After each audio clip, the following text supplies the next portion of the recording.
Chapter 5 Season 2 is coming to a close, and I thought it'd be kind of cool for us to do a quick retrospective, look back over the last couple months and just kind of talk about what we liked, what we didn't like, the storyline, and how we just felt overall the season went, the battle pass, etc. man. So let's get right into it. Day 1, if you remember correctly, there were literal delays every 8 hours. It ended up being an 18-hour delay. It was a bit of foreshadowing for the rest of the season, right? I don't know if this was really a very universally liked season. I feel it was pretty universally hated. Mimicking almost that of like Chapter 2, Season 4, the Primal season, which I personally kind of loved, but apparently everyone hated that one, so I don't usually say it out loud. People will really get mad at me for saying that. If you remember at the end of Chapter 5, Season 1, when we opened Pandora's box, I guess it unleashed all these evil souls, and Zeus got upset, thus starting the battle between gods and mortals. And I didn't really know much about this storyline until literally right now, so we're going to learn this together. But the Chapter 5, Season 2 storyline goes as follows. The Society's remnants, Nisha, Caval, Montague, Montouche, Montague, battle against Zeus, losing in the process, marking the end of the society. Faced with the threat of Zeus, wishing to annihilate all mortals, the Oracle made a new prophecy, stating Zeus's wrath is upon you, and doom is on the horizon. You must prove the worth of humanity to Zeus in the gardens of Olympus, before the skies turn black.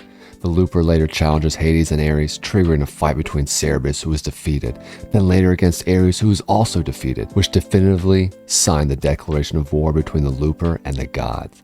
The Oracle then made another prophecy stating darkened skies, choking dust, hope lost, and found again. Meanwhile, in the underworld, Midas was chained in a prison but assailed by Hades. Midas later broke out as an ascendant Midas and reunited with his crew. Together they escaped the island with the Marigold. Midas's yacht, Jules, Midas's daughter, also made gauntlets out of the underworld essence to control the Golden Touch. An iceberg later arrives at Helios with Aang, and his sky bison of Appa trapped inside leading up to the Avatar Last Airbender collaboration. The Looper then goes on quests from Aphrodite and the Oracle, revealing a prophecy by the Oracle stating a bold Zeus calls out for vengeance. Aphrodite raises her shield. For his lost correspondence, keep your sharp eyes keenly peeled. Artemis also gets recruited onto humanity's side by the Looper. Later on, Cerberus loses an artifact given to him by Hades, so he blackmails the Looper into finding it. Otherwise, he will tell Zeus that the Looper is conspiring against him. The Looper finds the artifact, and the Oracle instructs Looper to find Medusa, leading the Medusa Snapshot quests. In Medusa's Snapshot quest, the Looper retrieves Medusa's artifacts from Zeus and gives them back to Medusa. Later, the Looper destroys Zeus's hourglasses, weakening Zeus. Finally, the Looper destroys Zeus's storm-forged hourglass, defeating Zeus once and for all. The Oracle then reveals that her previous prophecy about the darkened skies and choking dust was actually talking about the Wanderer, and that Zeus was just the beginning. She quotes, "You have won a great victory for humanity, but your war has not yet begun. Storm clouds gather. The wanderers draw near. Even in the darkness, hope will guide you." Hope also manages in a new rule of freedom of Olympus. Near the end of the season, a mini-event takes place called the Sandstorm event. In the event, storm clouds gathered around the statue of Mount Olympus, and the statue's eyes glowed and threw a lightning bolt at Pandora's box using his sword. The box's orb changed up 1/3 of the way, and given green water around the box turned yellow because of the boiling heat from the lightning bolt. The next day, the statue struck another lightning bolt at Pandora's box, filling the orb up 2/3 of the way. The next day, the statue threw a red lightning bolt at the box, imploding it. Something came out of the box, most likely the Wanderer, which bounced around to the other island. Creating a sandstorm that's getting closer and closer to the island. It also speaks a message to us in Morse code: no hope. The next day, the statue threw a red lightning bolt at the box, imploding it. Something came out of the box, most likely the Wanderer, which bounced around to another island, creating a sandstorm that's getting closer and closer to our island.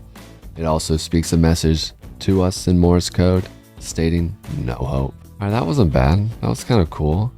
Okay, that's the first time I've ever understood the story recently, so that's kind of, alright, I get it. It's not a whole lot to happen in 2 months, but that's cool. It's funny how in Fortnite it's like always building up to another bad guy who's going to do something even worse, even though I guess that could be said, I guess about all these big universes. You always have a bigger, badder person, but Zeus was first, the Wanderer next. But that was cool. The Battle Pass this season, I'm going to be honest, man, I didn't vibe with the Battle Pass this season. I really loved Chapter 5, Season 1's Battle Pass. Poseidon felt like a terrible decision for Poseidon. I was really going and hoping to see togas, classic Roman or Greek, just vibe. You know, that really threw me off, that they were this weird, futuristic, odd, I don't know, it just didn't seem to really fit. And Poseidon, they just did him so dirty. She was great. She was really awesome. This skin was really good. Korra, I kept joking that it's Kayu's sister. I mean, it looks like the girl Kayu. If you know Kayu, you know much respect. But Battle Pass was alright. Cerebus was okay. Aphrodite, I know that's Medusa, but Medusa was fine. She was cool. This skin was good. Aphrodite was good. Aphrodite was fine. But it really bothered me that Artemis had a bow emote, yet there were no bows this season. I mean, I really felt this season was the perfect opportunity to throw bows in, so I'm very confused as to why it isn't. But now that I think about it, as I say this, I have a feeling bows might be in next season, considering bows would make sense in the primal season, the apocalypse season. I'm actually standing by that, actually, as I say that. Cerebus, just not that great, you know? Zeus just felt so underwhelming as well, like this future cyberpunk Zeus. I don't know, I didn't vibe with that. Artemis was actually pretty dope. Okay, she was a really good skin. Hades, horrible. It was horrible. They just should have gone with the classic versions, but Aphrodite was actually really sick in Artemis. The map changes. Now, don't get me wrong, I appreciate the map changes. It felt pretty fresh at first. The only issue I felt was that with these new, you know, with Brawler's Battleground, Grimgate, Mount Olympus, Underworld, there seemed as if the game really only existed along this line right here. You had to go get medallions, and last season it felt like there were a lot more reasons to go other places, and this season it felt so focused on those. So the map, for some reason, I felt suffered because there was less incentive to go to the other areas of the map.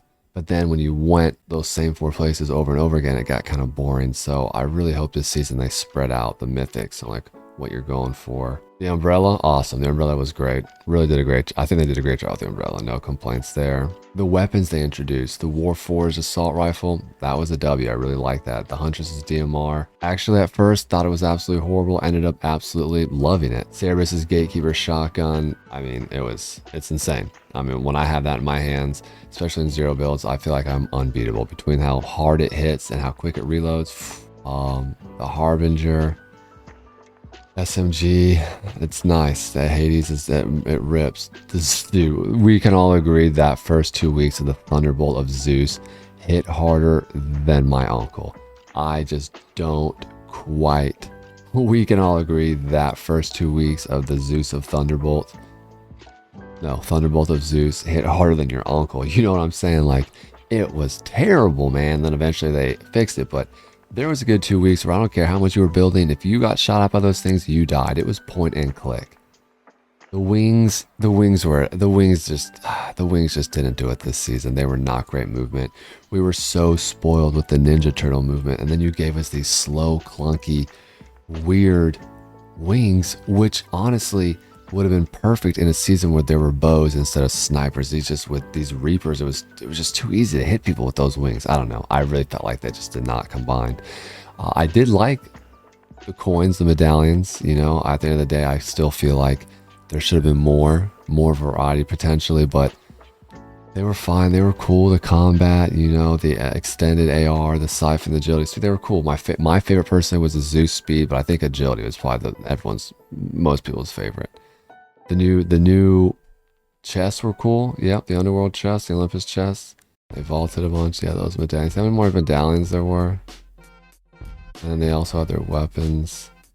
And then throughout this season, they vaulted the Striker. That's right, the drum gun got dropped. Drum gun's terrible. You don't pick the drum gun over an SMG. So the drum gun was kind of useless. The Chains of Hades, I will be honest, one of the most overpowered weapons in this game. When you die to them, it's horrible. When you kill people with them, when you eliminate people with them, they're amazing. I don't know. The Shield Bubble Jr. I loved. It was a great addition. It was adorable. I loved it. Shield Bubble Jr. Great. Gold Chicken, great. Loved it. The Golden Egg, that was cute. The Midas Drum Gun, the Hand Cannon. The Hand Cannon's addition is fine, but again, it's not well balanced with the Reaper. The Reaper Sniper is just like, by the time you bring that Deagle, the Reaper's like, it's just, I don't know, man. It's just that Reaper Sniper is so unbalanced. The Reaper Sniper vaulted. well, those were.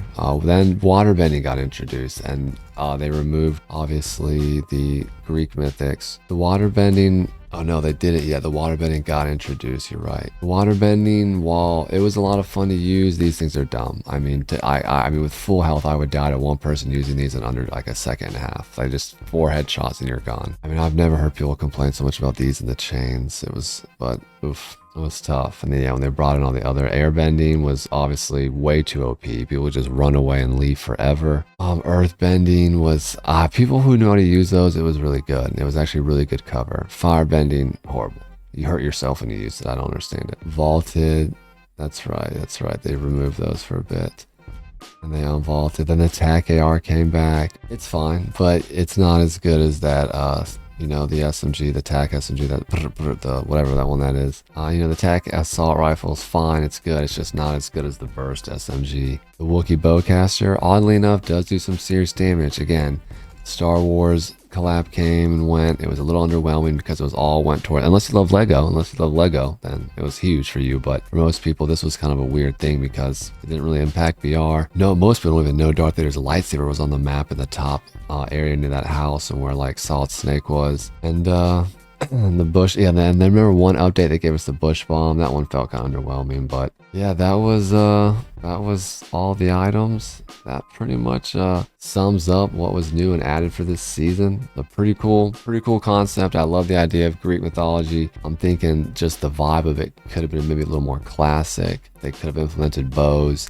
I do think they kind of missed out on that. And then overall, I think this season ended up being maybe a 5 or 6 out of 10. And I, again, love Fortnite. I think most Fortnite seasons have been near amazing. But this one, just, you could tell they were prioritizing Lego and Fortnite Festival recently. It's fine. You know what I mean? I understand they have their priorities, but it's really cool to see this next season with this Mad Max Fallout collab and these vehicles and the emphasis on, it seems like it could be a really cool comeback. And I really am really excited about next week and it coming out. Again, as always, hit that subscription button if you haven't, if you had a good time, turn on notifications, and remember, go out there and do something great.